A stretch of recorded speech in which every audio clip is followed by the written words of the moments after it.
Olá, bem-vindos ao ELAB e neste vídeo vamos mostrar como se faz a experiência do pêndulo mundial.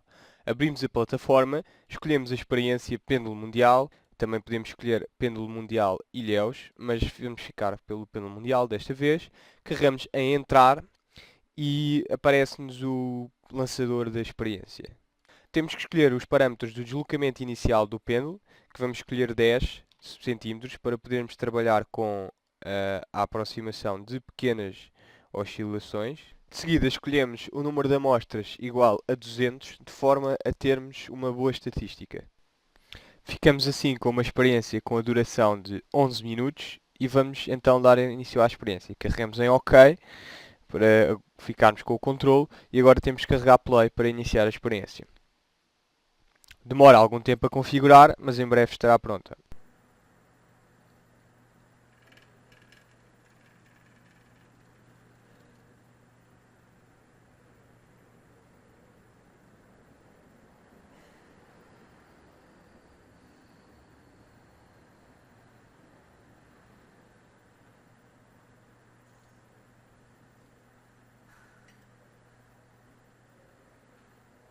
Agora que a experiência já foi iniciada, vamos poder ver os resultados a aparecer aqui em que mostra-nos a amostra em questão, o período dessa amostra em segundos.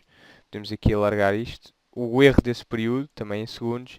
A velocidade, que está em centímetros por segundo, velocidade linear. E o erro da velocidade em centímetros por segundo. Esta é a velocidade que é medida na posição vertical. Temos também a temperatura. E hoje estão 34,6 graus no Algarve, onde está o nosso pêndulo. Enquanto esperamos pelos nossos resultados, vamos analisar o movimento do pêndulo. O pêndulo é constituído por um fio, que tem um comprimento L, e uma massa, que é uma massa M, que está pendurada na ponta do fio, sendo que o fio não tem massa. O pêndulo afasta-se do ângulo θ da vertical e sofre uma força que é o peso devido à massa M, devido à interação entre a massa M e a Terra. Temos então que este ângulo aqui é o ângulo θ, que nos permite calcular a componente do peso na direção tangencial, ou seja, nesta direção em que o pêndulo oscila. Assim, podemos fazer a análise das forças e, segundo a lei de Newton, temos que MA é igual a menos, porque esta força é oposta ao ângulo θ, ao crescimento do ângulo θ, menos mg seno de θ. Porquê? Porque esta projeção aqui é o peso vezes seno de θ e o peso é m vezes g. A aceleração, neste caso, é L, que é o comprimento do fio, vezes a aceleração angular, que é a segunda derivada em ordem ao tempo do ângulo θ. Assim, podemos escrever que L d2θ dt2 é igual a menos g seno θ, onde cortei as massas dos dois lados da equação. Agora vamos analisar o movimento do pêndulo apenas para ângulos pequenos, ou seja, ângulos menores, aproximadamente menores ou iguais a 30 graus. Nestes ângulos, podemos usar uma aproximação que, sendo θ, é aproximadamente igual a θ. Assim, ficamos com menos g sendo θ aproximadamente igual a menos g θ. Atenção que o θ tem que estar em radianos.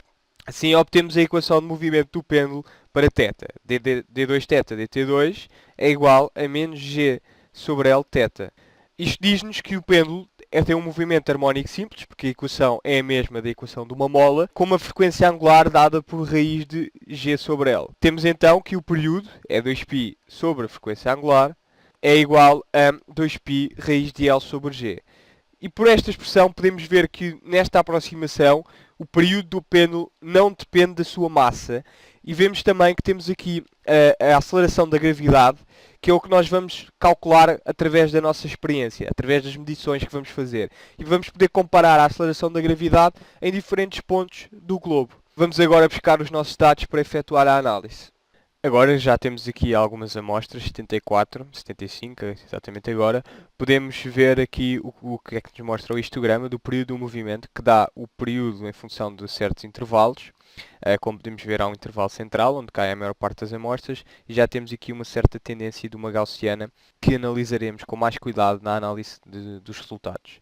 Podemos escolher o gráfico do período do movimento, que mostra o período de cada uma das amostras. No eixo do X temos a amostra, no eixo vertical temos o período, Idealmente seria uma reta horizontal, como não é uma reta horizontal, isto mostra-nos que há uma certa dispersão dos dados.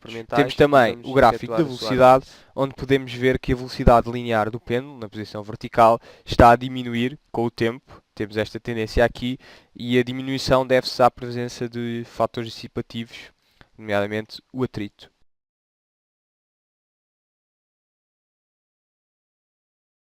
Agora que já temos os nossos dados, vamos tratá-los no Excel. Chegamos aqui à célula A2 e colamos os nossos dados. Deixei aqui a primeira linha livre para poder dar nomes às colunas. A primeira é a coluna das amostras, das amostras. A segunda é o período, e está em segundos. A terceira é o erro de período, vou escrever simplesmente é de período, e está também em segundos. Vamos aqui ganhar algum espaço para ficarmos a ver tudo bem. E a quarta é a velocidade, que está em centímetros por segundo. A quinta é o erro da velocidade, que também está em centímetros por segundo. Agora o nosso objetivo é obter um histograma para os dados. Para isso, chegamos aqui e escrevemos, temos que escolher os nossos intervalos do histograma, e escrevemos para o primeiro intervalo 302 e fazemos com que os intervalos variem entre si de uma unidade. Portanto, o intervalo de baixo, vamos escolher igual ao intervalo de cima, mais 0.01, mais 0.001. Carregamos Enter e arrastamos para até termos até 16. Agora temos que construir o nosso histograma. Para isso, temos que usar a funcionalidade aqui dos dados, que de momento não está a aparecer disponível. Vamos a Ficheiro, Opções, escolhemos o suplementos do Excel, carregamos em Ir e temos que os pôr ativos. Aqui o Analysis Toolpack. Agora, é fácil. Vamos à coluna dos dados, selecionamos aqui os nossos dados e fazemos análise de dados. E queremos pôr um histograma. Temos que escrever o intervalo de entrada, que são os nossos dados experimentais. Selecionamos estes nossos 200 dados experimentais. Temos que escolher o intervalo de bloco, que é os blocos que nós queremos criar, que é este aqui que já está selecionado. Fazemos assim. Agora temos que escolher a célula em que isto vai aparecer. E podemos escolher aqui a célula J3. Pronto, já temos os nossos blocos criados e a frequência de cada bloco.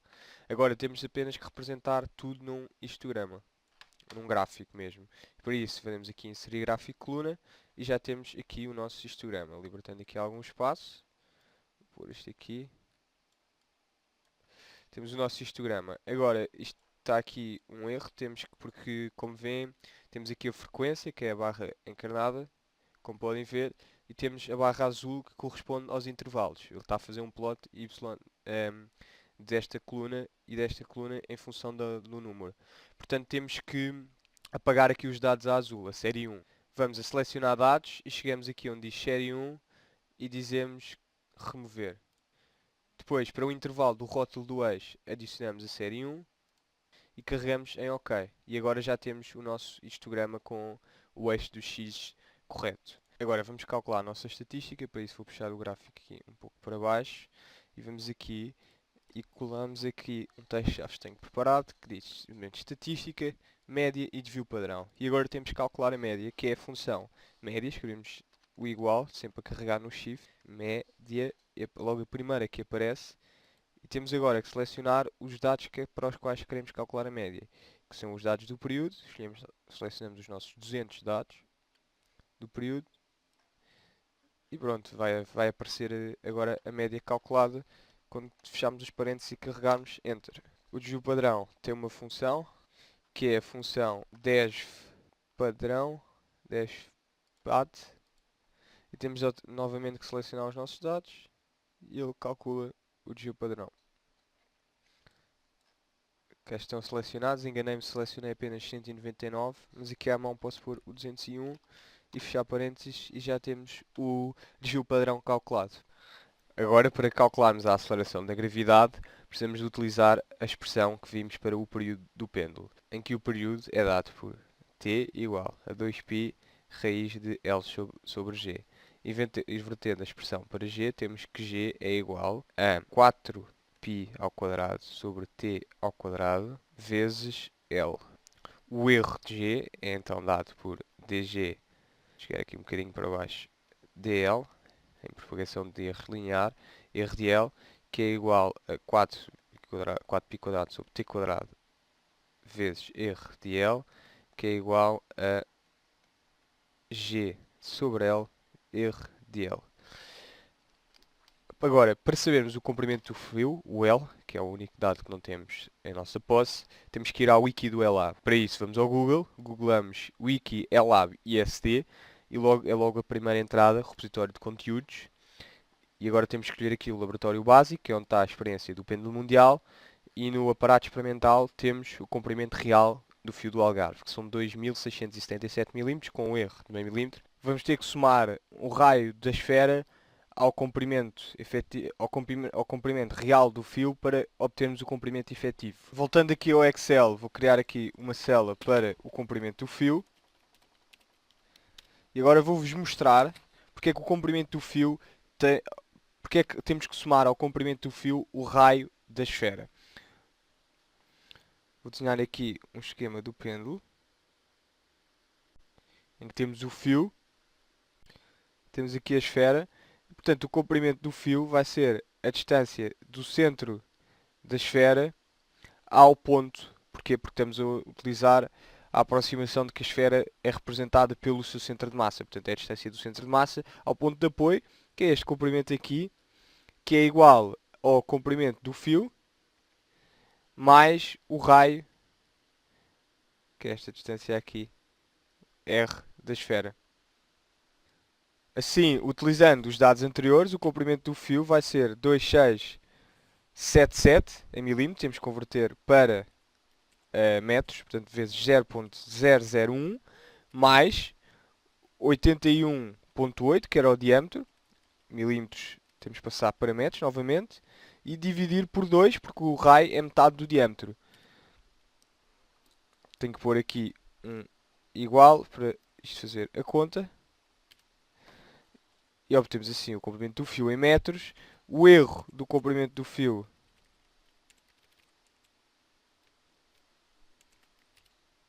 vai ser a soma dos dois erros, do L fio real mais o erro do raio, que é o erro do diâmetro sobre 2. E portanto, temos que isto é igual a 0.5, que é o erro do fio, do comprimento real do fio, mais 0.1, que é metade do erro do diâmetro, vezes 0.001. E temos assim o erro do comprimento do fio e agora estamos em condições de calcular o G.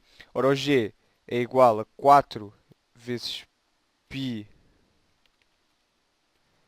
estes parênteses são aqui necessários, ao quadrado, vezes o L, vezes o comprimento, a dividir pelo período ao quadrado. A dividir pelo período, que é dado aqui pela média. Vamos aqui acima. Selecionamos a média. E o período está ao quadrado, portanto temos que quadrar aqui. E obtemos assim o G. O erro do G é dado aqui por G sobre L. Portanto, é igual a G dividir por L vezes o erro do comprimento, que está aqui um zero a mais no erro de comprimento, eu já vou ter que corrigir, porque não, o erro de comprimento está certo, sim, e este é o erro do G, portanto vou agora escrever aqui o G final, que é G igual a 9.7969 mais ou menos 0.0022. Deixam sempre dois algarismos significativos para o erro e, portanto, em função disso, acertam-se os algarismos aqui para o valor. Metros por segundo menos 2. E pronto, temos assim obtida o valor da constante de gravitação universal. Mas agora ainda há mais que podemos fazer, e isto serve apenas para os alunos mais interessados, que esperemos que continuem a ver este vídeo. Vou entrar então num extra para os alunos mais interessados e que queiram saber mais sobre análise de dados.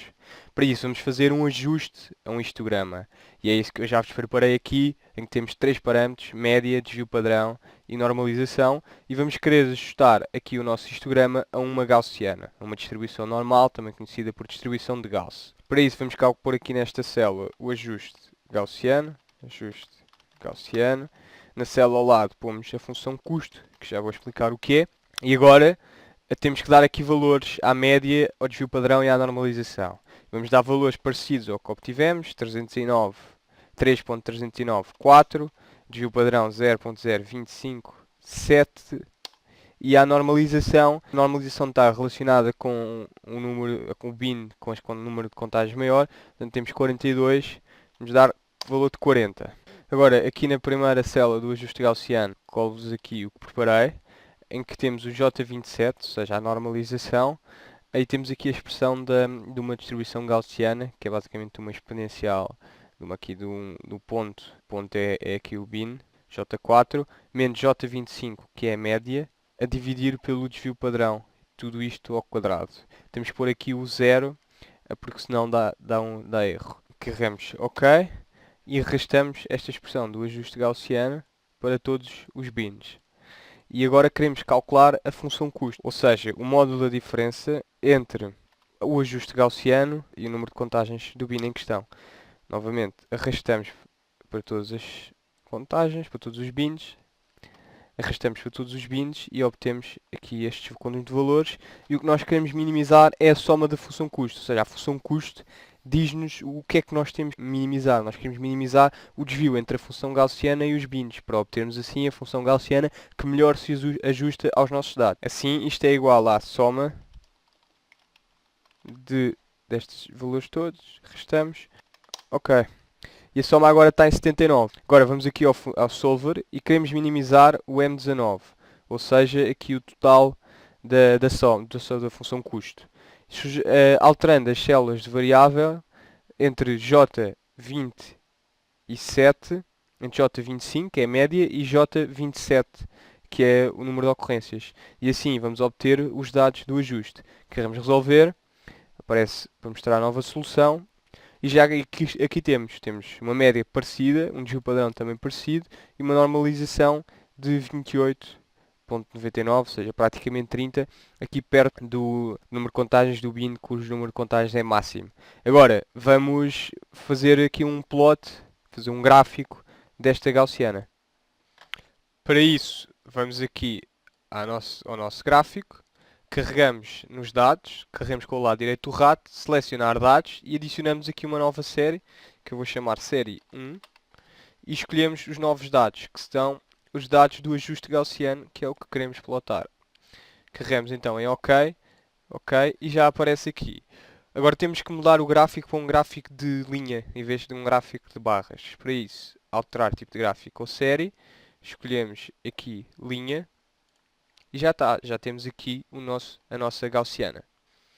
Agora vimos que temos aqui um pequeno problema, por exemplo, aqui o 3.303, no bin temos um bin com 4 contagens, enquanto na série 1 diz-nos que temos 1.728, que não corresponde, ou seja, não estão alinhados os gráficos. Para isso temos que selecionar aqui os pontos do eixo, carregar em formatar eixo, e escolher aqui o posicionamento de posição do eixo nas marcas de escala. Agora, por exemplo, este aqui, o 304, temos a série 1 a valer 3.7466 e a série 2 a valer 4, que corresponde à ordem aqui. Portanto, já temos o histograma bem desenhado. Agora, vamos representar o valor do desvio padrão aqui sobre o histograma. Ora bem, aqui o desvio padrão na estatística é 0.026, arredondado à quarta casa decimal, e é 0.028 do ajuste. Portanto, é bastante parecido. Vamos arredondar assim então até à terceira casa decimal, que é 0.03, e vamos representá-lo. Temos aqui o ponto com contagens mais elevadas, que é o ponto cujo o ajuste dá 28.8779, e vamos desenhar aqui o desvio padrão. Temos 0.03, portanto 3.301 3.31 passa para 3.313, portanto até aqui. E para a esquerda, de igual forma, menos 3, portanto é 3.308. Isto é o valor central. E temos assim desenhado o histograma. Estatisticamente, numa distribuição normal, 68,2% das contagens estão centradas nesta área aqui do desvio padrão. Como vemos, não é isso que acontece aqui neste caso. Isto porque a estatística não é a melhor. Esperamos então que tenham apreciado o vídeo do ELAB sobre o pêndulo mundial que está no Algarve e esperamos ver-vos desse lado a interagirem com o maior número de experiências possíveis do ELAB.